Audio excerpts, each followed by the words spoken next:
माफ नहीं हुए तो अब्दुल कादिर पर कैसे माफ हो सकते हैं? सरकार गौसे पाक फरमाते हैं ला हौला वला कुव्वता इल्ला बिल्लाह, तू शैतान मालूम होता है। शरीयत का कानून जो है ये किसी के लिए बदलता नहीं है। एक मर्तबा जो अल्लाह के हबीब ने कानून बना दिया है, सुबह क़यामत तक वो कानून बाकी रहेगा, उसे किसी के लिए बदला नहीं जा सकता है। कौल खुदा कौल मोहम्मद फरमान न बदला जाएगा, बदलेगा ज़माना मगर कुरान न बदला जाएगा। अल्लाह के गिरामी जब गौसे आज़म फरमाते हैं कानून किसी के लिए बदला नहीं जाता है। ये ढोंगी बाबा, ये ढोंगी पीर अपने घरों में बैठ करके कहते हैं हम तो तसव्वुर में नमाज पढ़ते हैं। मरदूद कहेंगे कौन सी नमाज तसव्वुर में पढ़ रहा है? अल्लाह के नबी अलैहिस्सलाम खाने काबा में नमाज पढ़े, सरकार मस्जिद नबवी में नमाज पढ़े, मस्जिद कुरान में नमाज पढ़े, और तो तसव्वुर में नमाज पढ़ रहा है। तू तसव्वुर में नमाज मक्का शरीफ में पढ़ रहा है, जो हिंदुस्तान में तेरी नमाज नहीं होती है, जो मक्का शरीफ में जाकर के पढ़ रहा है। हिंदुस्तान की सारी चीजें तुझे अच्छी लगती है, खाना यहाँ का खाता है, पानी यहाँ का पीता है, बिस्तर यहाँ का इस्तेमाल करता है, और जब नमाज पढ़ने की बात आती है तो कहता है खाने काबा में नमाज पढ़ रहा हूँ, मैं मदीना मुनव्वरा में नमाज पढ़ रहा हूँ। अरे मदीना मुनव्वरा में तुम क्या नमाज पढ़ोगे? वो सरकार ख्वाजा गरीब नवाज जिन्होंने 90 लाख लोगों को दिल्ली से अजमेर के सफर के दौरान कलमा पढ़ा करके मुसलमान कर दिया था, उन्होंने भी दावा नहीं किया कि मैं काबा में नमाज पढ़ता हूँ, उन्होंने भी दावा नहीं किया मैं मस्जिद नबवी में नमाज पढ़ता हूँ। लिहाजा ऐसा शख्स जो नमाज को कहता है कि तसव्वुर में पढ़ा करो, वो सब कुछ हो सकता है मगर मुसलमान नहीं हो सकता है। वो सब कुछ हो सकता है मगर मोमिन नहीं हो सकता है। मुसलमान वो होगा जिसका अमल अतीउल्लाह व अतीउर रसूल के मुताबिक होगा। मुसलमान वो होगा जो मैं युतीउर रसूल फक़द अल्लाह पे अमल करेगा, वो मुसलमान हो सकता है। हज़रात गिरामी, किसी के कपड़े पर, किसी के खुशबू इतर पर, किसी के लंबे बालों पर हाथ न जाए, बल्कि ये देखें कि इसके अंदर अल्लाह और रसूल का खौफ कितना पाया जाता है, और इसके अंदर अल्लाह और रसूल की मोहब्बत कितनी है, और हमें अल्लाह और रसूल तक ये किस तरह पहुंचाता है, ये आपको देखना है। विलायत का दावा आधा आदमी कर देता है, बहुत आसान है, और भोले भाले लोग उसके चक्कर में आ जाते हैं। भोले भाले लोग फंस जाते हैं और कहते हैं हजरत बहुत पहुंचे हुए हैं। कहाँ तक पहुंचे हुए भाई, कहाँ तक पहुंचे हैं? हजरत जुनैद बगदादी फरमाते हैं जो शरीयत को छोड़ करके पहुंचने का दावा करता है वो जन्नत में नहीं, वो जहन्नम तक पहुंचा हुआ है, और तुम्हें भी वही पहुंचा के छोड़ेगा। इसलिए ऐसे बाबाओं से दूर रहिए। ऐसे लोगों के हाथ में हाथ देना बिल्कुल जो है ये गुनाह कबीरा है। ऐसे लोगों से हमेशा दूर रहे। उन लोगों का दामन पकड़े जो सरकार गौसे पाक रज़ियल्लाहु ताला अन्हु के मिशन पर सच्चे और पक्के आमिल हो। सरकार गौसे पाक फरमाते हैं जिसने दिल में इरादा कर लिया कि मैं अब्दुल कादिर जिलानी का मुरीद हूँ, वो मेरा मुरीद है और मैंने उसे अपने मुरीदों के फहरिस्त में शामिल फरमा लिया है। अगर आपको कोई ऐसा पीर नहीं मिलता है जो मुत्तबा शरीयत हो तो दिल पे हाथ रख के और गौसे आज़म की बारगाह में कहे या सय्यदना शेख अब्दुल कादिर जिलानी शय्यलिल्लाह अल-मदद, अरे गौसे आज़म मैंने अपना हाथ आपके हाथ में दे दिया है और आज से मैं आपका मुरीद हूँ। गौसे आज़म सरकार फरमाते हैं उसको मैं अपने मुरीदों में शामिल कर लूंगा। ये पावर सरकार गौसे पाक रज़ियल्लाहु ताला अन्हु को अल्लाह तबारक व तआला ने अपने करम और नबी के सदक़े में अता फरमाया है। इसलिए मेरे अजीजों, हर किसी को वली मत मान लिया करो, हर किसी को वली तसव्वुर न किया करो। विलायत का मियार जो है ये क्या है? विलायत का मियार ये शरीयत है। सबसे पहले वो मुत्तबा शरीयत हो, उसके बाद विलायत के मनसब पर चढ़ता है। सरकार गौसे पाक रज़ियल्लाहु ताला अन्हु की जिंदगी को देखें। सरकार गौसे आज़म रज़ियल्लाहु ताला अन्हु खुद अपने जमाने के, अपने वक्त के बहुत बड़े मुफ्ती आज़म भी थे, बहुत बड़े मुहद्दिस आज़म भी थे, और बहुत बड़े फकीह आज़म भी थे, बहुत बड़े मुहक्किक भी थे, बहुत बड़े मुदर्रिस भी थे, बहुत बड़े खतीब भी थे। सरकार गौसे पाक रज़ियल्लाहु ताला अन्हु का एक मुरीद है, गौसे आज़म की बारगाह से इजाजत लेता है, सरकार घर जाना है। गौसे आज़म ने फरमाया ठीक है चले जाओ। घर जाते जाते रास्ते में उसे ख्याल आता है कि इसी रोड पर हजरत अब्दुर्रहमान इब्न जौज़ी जो बहुत बड़े मुहद्दिस है, उनका दरसगाह चलता है, उनकी बारगाह में हाजिरी दे लेता हूँ। हजरत अब्दुर्रहमान इब्न जौजी जो मुहद्दिस थे, उनकी बारगाह में गौसे पाक का मुरीद पहुंचता है और जाकर के बैठ गया। दरसे हदीस जब खत्म होती है, हजरत इमाम इब्न जौजी रहमतुल्लाह अलैह ने फरमाया, कौन हो, कहाँ से आए हो? उसने कहा, सरकार मैं अब्दुल कादिर जिलानी का मुरीद हूँ और घर जा रहा था तो मैंने सोचा कि आपके दरसे हदीस को सुन करके जाऊं। हजरत इमाम इब्न जौजी फरमाते हैं, मेरा दरसे हदीस तुम्हें कैसा लगा? उसने कहा, हुजूर ठीक तो था, मगर मेरे मुर्शिद की बारगाह में एक बार चलते, मेरे शेख की बारगाह में एक बार चलते, आप उनसे एक बार मुलाकात कर लेते। हजरत इमाम इब्न जौजी रहमतुल्लाह तआला अलैह ने इरशाद फरमाया, ठीक है, दोबारा आना तब मैं जरूर चलूंगा। ऐसा नहीं कहा उन्होंने कि मैं क्यों जाऊं, मैं खुद अल्लाह में जमा हूं, मुझे जाने की जरूरत क्या है, मैं क्यों जाऊं? लोग मेरी बारगाह में दरसे हदीस लेने आते हैं, लेकिन मुहद्दिस इब्न जौजी बहुत बड़े मुहद्दिस के साथ साथ बहुत बड़े अक्लमंद भी थे। वो जानते थे कि गौसे आज़म की बारगाह में मैं हाजिर होऊंगा तो कुछ ना कुछ अल्लाह मुझे जरूर अता फरमा देगा। हजरत इमाम इब्न जौजी ने फरमाया, दोबारा आना। वो दोबारा जब गौसे आज़म की बारगाह में जा रहा था, पहुंचा इमाम इब्न जौजी के पास, उसने कहा, सरकार तशरीफ ले चलेंगे? हजरत इमाम इब्न जौजी ने फरमाया, ठीक है चलो। हजरत इमाम इब्न जौजी जब पहुंचते हैं, उस वक्त गौसे पाक रज़ी अल्लाह तआला अन्हु खिताब फरमाने की तैयारी कर रहे थे। सरकार गौसे पाक मिंबर पे चढ़े और आपने कुरान की एक आयत तिलावत किया और उसका तर्जमा बयान किया। हजरत मुहद्दिस इब्न जौजी रहमतुल्लाह तआला अलैह और वो नीचे बैठे हुए थे और गौसे आज़म का मुरीद बगल में बैठा है। हजरत इमाम इब्न जौजी हजरत गौसे पाक के इस तर्जमे को सुनते हैं और मुस्कुरा के इरशाद फरमाते हैं गौसे आज़म के मुरीद से, ये तर्जमा जो तुम्हारे शेख ने बयान किया है ये मुझे मालूम है। उसने कहा, जी सरकार। दूसरा तर्जमा गौसे आज़म बयान करते हैं, इब्न जौजी कहते हैं ये भी मालूम है। तीसरा बयान किया, इब्न जौजी ने कहा ये भी मालूम है। चौथा बयान किया, इब्न जौजी ने कहा ये भी मालूम है। पांचवा बयान किया, इब्न जौजी ने कहा ये भी मालूम है। छठा बयान किया, इब्न जौजी ने कहा ये भी मालूम है। सातवां बयान किया, इब्न जौजी ने कहा ये भी मालूम है। आठवां, नौवां, दसवां और जब 11वां तर्जमा गौसे आज़म बयान करते हैं, इब्न जौजी मुस्कुरा के कहते हैं ये भी मालूम है। उसने कहा, हुजूर वाला, अभी तो गौसे पाक ने शुरू नहीं किया है, अभी तो आगे आगे देखे, इब्तिदाए इश्क है, रोता है क्या, आगे आगे देख होता है क्या। सरकार गौसे पाक ने जब 12वां तर्जमा और तफसीर बयान किया और गौसे पाक के मुरीद ने हजरत इब्न जौजी की तरफ देखा और मुस्कुरा के अर्ज किया, क्या हुजूर ये तर्जमा और तफसीर आपको मालूम है? इब्न जौजी कहते मुझे नहीं मालूम है। उसने कहा, सरकार आगे भी समाप्त करें। गौसे आज़म ने 12, 13, 14, 15, 16, 17, 18, 19, 20 यहाँ तक कि गौसे पाक ने 40 तफसीरें बयान फरमा दिया। हजरत गौसे आज़म के मुरीद ने कहा इमाम इब्न जौजी से कि हुजूर आपको कितनी मालूम है? इमाम इब्न जौजी कहते हैं कि के सिवा मुझे और नहीं मालूम है। ये 40 जो अब्दुल कादिर ने बयान किया है मैं नहीं जानता। गौसे आज़म ने फरमाया, इब्न जौजी सुनो, अल्लाह तबारक व तआला ने अपने फज़ल से और अपने खजाने गैब से अब्दुल कादिर को ये अता फरमाया है कि एक आयत का 40 से 50 तफसीरें और तर्जुमा अब्दुल कादिर बयान कर सकता है जो किसी और को अता नहीं किया। ये गौसे आज़म है। हजरत इमाम इब्न जौजी ये भी छोटे मोटे मुहद्दिस नहीं थे।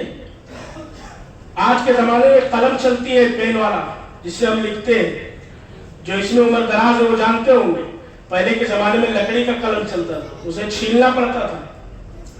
इमाम इब्न जौजी का जब इंतकाल का वक्त करीब आया तो शागिर्दों को जमा किया और इरशाद फरमाया, सुनो, जब मुझे गुस्ल के लिए पानी को जोश देना मेरे गुस्ल के लिए तो लकड़ी अलग से मत लाना। उन्होंने कहा, हुजूर फिर कहां से लाएंगे? कहा, मैंने एक कमरे में जो कलम छीला है उसी का छिकला जमा कर दिया, उसी छिकले को जला करके और पानी को जोश देना। आप सोचिए कितना छिकला रहा होगा। मुअर्रिख लिखता है कि पानी को जोश देने के बाद भी छिकला बच गया, तो कितना छिकला रहा होगा। और इमाम इब्न जौजी ने कितनी हदीसें लिखी होंगी, इसका अंदाजा इस छिकले से लगाया जा सकता है कि कितने बड़े मुहद्दिस रहे होंगे। लेकिन सरकार गौसे आज़म की बारगाह में जब इब्न जौजी पहुंचते हैं तो गोया कि बरेली के ताजदार फरमाते हैं, वाह क्या मर्तबा ऐ गौस है बाला तेरा, ऊंचे ऊंचों के सरों से है सर भला कोई क्या जाने कि है कैसा तेरा, औलिया मरते हैं आखिर वो है तलवा तेरा। सरकारे गौसे पाक का मकाम यही पे खत्म नहीं होता है।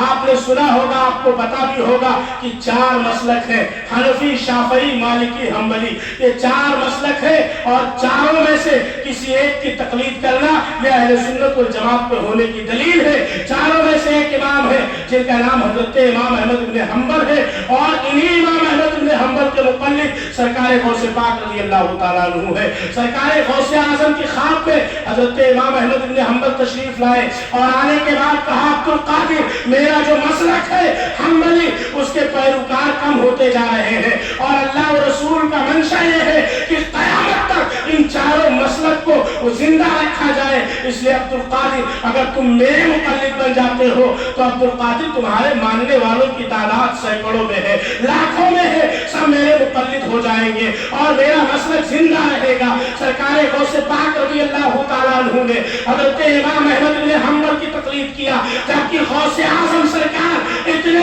बड़े आलिम है और इतने बड़े मनसब पर फाइज है कि उन्हें किसी इमाम की तकलीद की जरूरत नहीं थी। वो किसी इमाम की तकलीद ना करते, वो खुद मुज्तहिद थे, मगर हज़रत इमाम अहमद इब्न हंबल के मसलक पर, मशरक पर और उनके फतवे की आपने तकलीद किया। और हज़रात गिरामी, ये जो हज़रत गौसे आज़म किसी की तकलीद ना करते, ये इमाम अहमद इब्न हंबल के जिंदगी से हमें मिलता है दर्स। हज़रत इमाम अहमद इब्न हंबल रहमतुल्लाहि तआला अलैह का विसाल हो गया। सरकार गौसे पाक बगदाद शरीफ में है, 230 साल का अरसा गुजर चुका है। हज़रत गौसे आज़म रज़ी अल्लाह तआला अन्हु के मुरीद व खलीफा है, हज़रत अबुल माली है, मुरीद व खलीफा है। सरकार गौसे पाक रज़ी अल्लाह तआला अन्हु ने अपने मुरीद और खलीफा से इरशाद फरमाया, सुनो, आज हम बगदाद के कब्रिस्तान में जाएंगे और जाकर के कब्रों की ज़ियारत करेंगे, कब्रों पे जाकर के फातिहा पढ़ेंगे।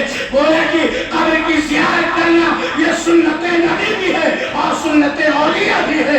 कब्र की ज़ियारत करने वाले को जो मुशरिक कहता है, गोया कि उसने नीचे से ऊपर तक के तमाम मुसलमानों को मुशरिक बना दिया। हज़रत गौसे आज़म रज़ी अल्लाह तआला अन्हु ने इरशाद फरमाया, चलो आज कब्रों की ज़ियारत करेंगे। आप कब्रिस्तान में तशरीफ ले गए बगदाद के और तमाम कब्रों की ज़ियारत करने के बाद हज़रत इमाम अहमद इब्न हंबल रहमतुल्लाहि तआला अलैह के कब्र पे जब पहुंचते हैं, हज़रत सरकार गौसे पाक रज़ी अल्लाह तआला अन्हु तो खड़े हो जाते हैं और गर्दन को नीचे झुका लिया मुराकबे में। हज़रत गौसे आज़म मुराकबा करते हैं, इतने में हज़रत सरकार सैयदना अब्दुल कादिर, हज़रत सरकार सैयदना इमाम अहमद इब्न हंबल की कब्र हिलती है और कब्र शरीफ खुल जाती है। 230 या 40 साल का अरसा गुजर चुका है। कब्र जब खुलती है, हज़रत इमाम अहमद इब्न हंबल रहमतुल्लाहि तआला अलैह अपने मज़ार से बाहर निकल आए और हज़रत गौसे आज़म के पेशानी को चूमा और इरशाद फरमाते हैं, ऐ अब्दुल कादिर, अल्लाह ने तुम्हें इतना बड़ा मकाम अता किया है और तुम इतने बड़े मुहद्दिस और मुहक्किक और मुफस्सिर हो कि अब्दुल कादिर मुझ जैसा इमाम जिसे लाखों हदीसें याद है, इल्म में तुम्हारा मुहताज है, तुम्हारे इल्म का मुहताज है, तुम्हारे तक़वा का मुहताज है, तुम्हारे फतवा का मुहताज है। गौसे आज़म को गले से लगाया और लगाने के बाद खीखे इरादत अता फरमाते हैं। ये सरकार गौसे पाक रज़ी अल्लाह तआला अन्हु है कि जिनके बारे में इमाम अहमद इब्न हंबल कहते हैं कि मैं तुम्हारे इल्म का मुहताज हूँ, मैं तुम्हारे तक़वा का मुहताज हूँ, मैं तुम्हारे फतवा का मुहताज हूँ। ये गौसे आज़म का मकाम और मर्तबा है। सरकार गौसे पाक रज़ी अल्लाह तआला अन्हु को अल्लाह रब्बुल इज़्ज़त ने वो मकाम अता फरमाया है कि जो मकाम किसी और वली को नहीं मिला। हज़रात गिरामी, गौसे आज़म से मोहब्बत करें, सरकार गौसे पाक रज़ी अल्लाह तआला अन्हु से प्यार करें और मोहब्बत कैसा करें? गौसे आज़म ने जो किया है वही आपको करना है, गौसे आज़म ने जो बताया है वही आपको करना है। आज हमारा हाल ये है कि मोहब्बत का दावा तो करते हैं मगर तरीके पे अमल नहीं करते हैं, मोहब्बत का दावा तो करते हैं मगर बताए हुए चीजों को फॉलो नहीं करते हैं। आप इसलिए पैदा नहीं किए गए हैं कि आप जो है टीवी पिक्चर देखें, आप इसलिए पैदा नहीं किए गए हैं कि आप गाने सुने, आप इसलिए पैदा नहीं किए गए हैं कि आप फहाशी वीडियो को देखें, नहीं, बल्कि आप तो इसलिए पैदा किए गए हैं कि अपनी पेशानी को अपने महबूब की बारगाह में पहले झुकाए और उसके बाद गौसे आज़म का वसीला लगाए। पहले अपने पेशानी को अपने रब की बारगाह में झुकाए, उसके उसके बाद सरकार गौसे पाक रज़ी अल्लाह तआला अन्हु के वसीले से दुआएं मांगे। गौसे आजम का मकाम बहुत बुलंद वाला है। सरकार गौसे पाक रज़ी अल्लाह तआला अन्हु खुद ही इरशाद फरमाते हैं कि जो मेरा मुरीद है, अगर मैं कमजोर हूँ तो अगर मेरा मुरीद कमजोर है तो मैं तो ताकतवर हूँ, अगर मेरे मुरीद का तकवा कमजोर है तो मेरा तकवा तो ताकतवर है, अगर मेरे मुरीद का अमल कमजोर है तो अब्दुल कादिर का अमल तो ताकतवर है। गौसे आजम फरमाते आला हज़रत फरमाते हैं, गौसे आजम इमाम तुकावन नुका जलवे शान कुदरत पे लाखों सलाम। मेरे अजीजों, गौसे आजम से मोहब्बत करो और गौसे आजम की मोहब्बत ये है कि नमाज पढ़ो, शरीयत के पाबंद हो जाओ। आज हाल ये है मुआशरे का, आज मुआशरे का हाल ये है कि जो नौजवान तबका है मसाइल शरइया में, नौजवान तबके को बहुत कम ऐसे लोग होंगे जिन्हें मसाइल शरइया पर वाक़िफियत होगी, जो मसाइल से वाकिफ होंगे।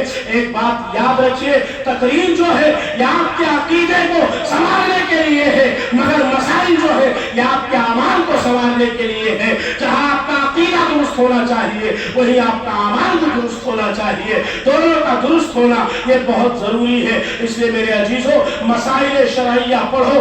गौसे आजम सरकार ने पहले इल्मे दीन को पढ़ा है और फरमाते पढ़ने के जमाने में मैंने जंगलों में पत्ते खाए हैं, पढ़ने के जमाने में मैंने झरनों से पानी पिया है। फरमाते कई कई दिन मैं भूखा रहा हूँ, यहाँ तक कि 40-40 दिन भूखा रहा हूँ। और हमारा और आपका हाल क्या है? हमें पत्ता नहीं खाना है, हमें जो है जंगल में नहीं जाना है, बल्कि हम तो एसी पंखे में रहते हैं, हम तो अच्छा से अच्छा खाना खाते हैं, उसके बावजूद हमें मसाइल का इल्म नहीं होता है। कितने ऐसे लोग हैं जो नमाज पढ़ते हैं, आप उन्हें देखें, उन्हें ये पता नहीं है सजदे में पैर लगना चाहिए कि नहीं लगना चाहिए, उन्हें ये मालूम नहीं है सजदा कैसे करना चाहिए, खड़े कैसे होना चाहिए, रुकू कैसे करना चाहिए। ये तमाम चीजें आपके लिए सीखना जरूरी है। लोग ये तो कह देते मैं पढ़ा लिखा नहीं हूँ। अरे पढ़े लिखे क्यों नहीं भाई, पढ़ना चाहिए। ये कह करके अल्लाह की बारगाह में छुटकारा नहीं मिलेगा कि मैं पढ़ा लिखा नहीं हूँ, बल्कि आपको एक एक चीज का जवाब देना है।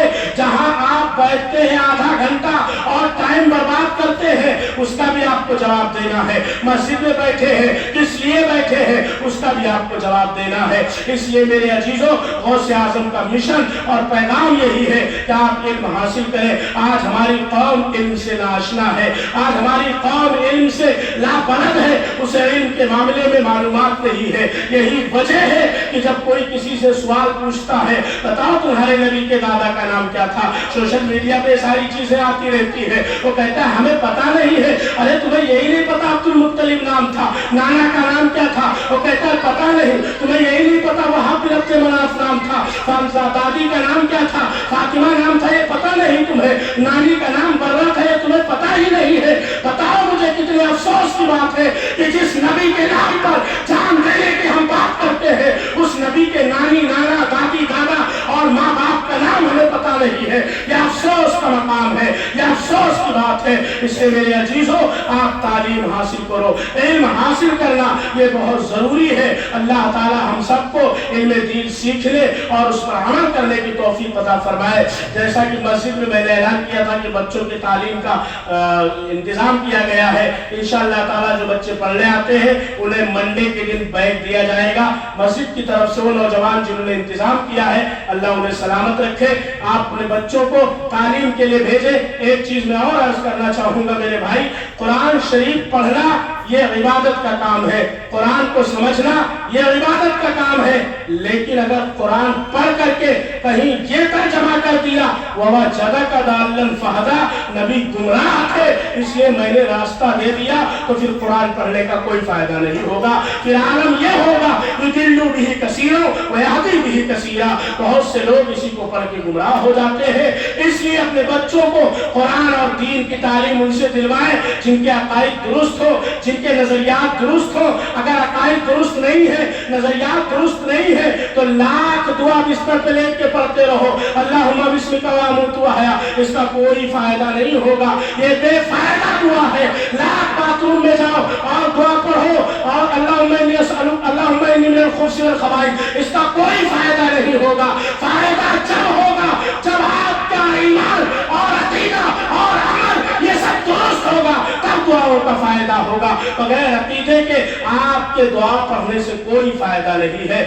اس لیے عقیدہ درست رکھیے، عقیدہ جو شریعت نے بیان کیا ہے وہ عقیدہ آپ کا ہونا چاہیے۔ آپ اپنے بچوں کو مسجد میں پڑھنے کے لیے بھیجیں اور اس ارادے سے نہ بھیجیں کہ ایک مہینہ بچہ پڑھے گا اس کے بعد مولانا صاحب بن جائے گا۔ نہیں، مولانا صاحب بننے کے لیے پہلے 12 سال لگتے تھے، پھر 9 سال، پھر ابھی 7 سال پہ آ کے ٹک گیا۔ مولانا صاحب بننے کے لیے اتنا زمانہ لگتا ہے، اور آپ جانتے ہیں جو مولانا صاحب بنتے ہیں ایک ساتھ میں 12 سے 13 کتابیں ہوتی ہیں جن کو اٹھا کے رکھنا پڑتا ہے۔ ایک کتاب لے جا کر کے گھنٹیوں میں اساتذہ کے سامنے پڑھنا پڑتا ہے اور وہاں سمجھنا پڑتا ہے، اس کے بعد جا کے مولانا بنتے ہیں۔ صاحب مولانا بننے کے لیے دارالعلوم ہے وہاں عالم بنایا جاتا ہے، اور مکتب میں عالم تو آپ کا بچہ نہیں بنے گا، لیکن مسائل اور عقائد کے بارے میں اسے ضرور نالج ہوگا، ضرور اسے جانکاری ہوگی۔ اس لیے اپنے بچے کو آپ مسجد میں پڑھنے کے لیے بھیجیں، اور 2 مہینہ 4 مہینہ آپ کا بچہ پڑھے، اس کے بعد آپ اس سے سوال کریں، اس کے بعد آپ پوچھیں۔ ایسا نہیں کیا جایا ہے اور پھر 1 ہفتہ نہیں آیا اس کے بعد میں آپ کہتے پڑھاتے نہیں ہیں۔ جب آپ کا بچہ نہیں آئے گا تو یہاں کوئی غوث اعظم غریب نواز نہیں ہے کہ مسجد میں بیٹھے بیٹھے ایک پھونک مارے گا اور وہ آپ کے گھر پہ پہنچ جائے گا، بچہ عالم بن جائے گا، یا بچہ پورا پڑھ لے گا۔ ایسا نہیں ہوگا، پڑھے گا، جب آئے گا روز آئے گا تو اس کا ذمہ دار استاد ہوگا جو پڑھاتا ہے۔ اس لیے اپنے بچوں کو آپ بھیجیں۔ لوگ کہتے ہیں، کچھ لوگ، حضرات بات آئی تو میں عرض کر دیتا ہوں، 2 منٹ اور برداشت کیجئے۔ کچھ لوگ کہتے ہیں مسجد سے کیا فائدہ ہے؟ مسجد سے جو فائدہ ہے قسم خدا کی وہ کہیں اور سے فائدہ نہیں ہے۔ آپ کہیں گے مولانا صاحب مسجد سے فائدہ کیا ہے؟ مسجد سے سب سے بڑا فائدہ یہ ہے کہ اس وقت آپ اللہ کے رحمت کے جھرمٹ میں بیٹھے ہوئے ہیں، اور جب آپ مسجد میں داخل ہوں گے تو آپ پڑھتے ہوں گے اللہم افتح لی ابواب رحمتک۔ مجھے آپ بتائیے بڑے سے بڑے بلڈنگ میں، بڑے سے بڑے تاج محل میں، بڑے سے بڑے مال میں، بڑے سے بڑے گھر میں آپ جاتے تو کیا یہ دعا پڑھتے ہیں اللہم افتح لی ابواب رحمتک؟ اس لیے رحمت کا دروازہ یہی کھلتا ہے، اور جب یہاں سے نکلتے ہیں تو فضل کا بھی دروازہ یہی سے کھلتا ہے۔ اگر رحمت چاہیے تو مسجد میں آؤ، فضل چاہیے تو مسجد میں آؤ۔ مسجد میں وہی لوگ آتے ہیں جنہیں خدا آنے کی توفیق عطا فرماتا ہے، اس لیے کہ اللہ کا گھر ہے، اور اللہ جسے یہ توفیق دیتا ہے وہ اللہ کے گھر میں آتا ہے اور اللہ کے گھر کی خدمتیں کرتا ہے۔ اور ایک بات یاد رکھیے، اگر آپ نے اللہ کے گھر میں کوئی خدمت کر دیا ہے تو یہ سوچئے کہ پروردگار تیرا شکر ہے کہ تو نے مجھے اپنے گھر کے خدمت کے لیے چن لیا ہے، یا تو نے مجھے اب مجھ سے اپنے گھر کی خدمت لے لیا ہے۔ یہ نہ کہو کہ میں نے کیا ہے، بلکہ یہ کہو کہ خدا کا شکر ہے کہ اس نے کام مجھ سے لیا ہے۔ ورنہ اللہ جب کام لینے پہ آ جاتا ہے تو موسیٰ کو فرعون کے گھر بھیج دیتا ہے کہ جاؤ اسے تمہیں غرق بھی کرنا ہے اور یہی تمہاری پرورش بھی کرے گا۔ اس لیے میرے عزیزوں، مسجد کی خدمت وہی لوگ کرتے ہیں جن سے اللہ تعالیٰ لینا چاہتا ہے۔ یہ باتیں میں نے اس لیے عرض کیا ہے کہ اس کے پیچھے بہت ساری باتیں چھپی ہوئی ہے، وہ سب میں عرض کرنا نہیں چاہتا، وقت بھی ہو چکا ہے۔ بس ایک اعلان سماعت فرما لیں کہ جیسا کہ ہر سال آپ جانتے ہیں کہ سویرا ہوٹل کے پاس غوث اعظم سرکار کی نیاز ہوتی ہے اور اس میں آپ حضرات بڑھ چڑھ کر کے حصہ لیتے ہیں۔ اس سال بھی آپ حضرات اس میں بڑھ چڑھ کر کے حصہ لیں گے۔ آپ کے گھروں پہ چندہ لینے کے لیے کوئی نہیں جائے گا، لہذا مسجد میں لوگ جمعہ کے دن رہیں گے، آپ حضرات یہاں لائیں اور چندہ دیں اور غوث اعظم کے فیض و برکات سے مالا مال ہو۔ اس میں جتنا زیادہ آپ لوگ دیں گے اللہ اتنا ہی زیادہ آپ لوگوں کو اپنے فضل سے، اپنے کرم سے عطا فرمائے گا۔ آمین تو بولو یار۔ چندے کی بات آتی ہے تو بہت آہستہ بولتے ہیں لوگ۔ ارے میں دعا دے رہا ہوں بھائی، دعا جب کوئی بھی دے یاد کی طرف جب بڑھتا ہے، نشے کا جب عادی ہو جاتا ہے تو وہی کبھی شراب خرید کے پیتا ہے، کبھی شراب کے علاوہ دوسرے نشہ خرید کے کرتا ہے۔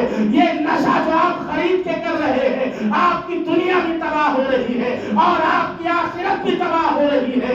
آپ کا دنیا بھی برباد ہو رہا ہے، آپ کی آخرت بھی برباد ہو رہی ہے۔ لیکن ان پیسے کو اگر آپ نے اللہ کے گھر میں بیٹھ کر کے غوث پاک کے نام پہ خرچ کر دیا تو دنیا بھی سمجھ آئے گی اور آپ کی آخرت بھی سمجھ آئے گی۔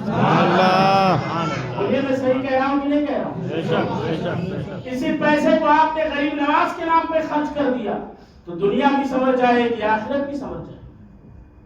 اللہ کے نبی علیہ السلام کی حدیث ہے، سرکار نے ارشاد فرمایا جو جس سے محبت کرتا ہے کل قیامت کے دن وہ اسی کے ساتھ ہوگا۔ جو جس سے محبت کرے گا وہ اسی کے ساتھ ہوگا۔ اگر آپ نے شرابی سے محبت کیا ہوگا تو اس کے ساتھ رہیں گے، زانی سے محبت کیا ہوگا تو اس کے ساتھ رہیں گے، اور اگر آپ نے غوث اعظم سے محبت کیا ہوگا تو غوث اعظم کے ساتھ رہیں گے، غریب نواز سے محبت کیا ہوگا تو غریب نواز کے ساتھ رہیں گے، حضرت بابا فرید سے محبت کیا ہوگا، مخدوم ماہنی سے محبت کیا ہوگا، اللہ کے نیک بندوں سے محبت کیا ہوگا تو آپ ان کے ساتھ رہیں گے۔ آپ جس سے محبت کریں گے آپ ان کے ساتھ رہیں گے۔ ایک بات مجھے آپ بتائیے، جب آپ رب کی بارگاہ میں دعا کرتے ہیں اور دعا آپ کی قبول نہیں ہوتی ہے تو اس وقت آپ کیا کرتے ہیں؟ آپ کہتے ہیں پروردگار کسی نیک بندے کے صدقے میں دعا قبول کر لے، کسی نیک بندے کے وسیلے سے دعائیں قبول کر لے، اور نیکوں کے صدقے میں اللہ دعاؤں کو قبول فرماتا ہے، اللہ دعاؤں کو قبول کرتا ہے، جواب لیتا ہے۔ ایک بات ہمیں آپ بتائیں، آپ غوث اعظم کے نام پر رب کی بارگاہ سے جو مانگتے ہیں اللہ آپ کو عطا فرماتا ہے، تو کیا غوث اعظم کے نام پر اگر آپ سے کوئی مانگے تو آپ اسے نہیں دیں گے؟ بولیے دیں گے کہ نہیں دیں گے؟ بولو زور سے۔ غوث اعظم کے نام پر کوئی مانگے تو آپ کیا اسے نہیں دیں گے؟ اللہ اگر غوث اعظم کے نام پر آپ کو دے رہا ہے تو آپ بھی غوث اعظم کے نام پر جو مانگتا ہے اسے دیجئے، اس لیے کہ غوث اعظم سے آپ اگر محبت کریں گے اللہ کل قیامت کے دن آپ کو وہاں رکھے گا جہاں غوث اعظم کو رکھے گا۔ اور یہ بات مسلم ہے کہ جنت میں تو غوث اعظم کو جانا ہی ہے، تو جہاں غوث اعظم ہوں گے وہاں آپ بھی ہوں گے۔ بولیے زور سے، جنت میں غوث پاک کے ساتھ جانا ہے کہ نہیں جانا ہے؟ کس کو غوث اعظم کے ساتھ جنت چاہیے؟ آپ بتاؤ کس کو چاہیے؟ میں باہر تک دیکھ رہا ہوں، باہر والے بھی اٹھاؤ، باہر تک مجھے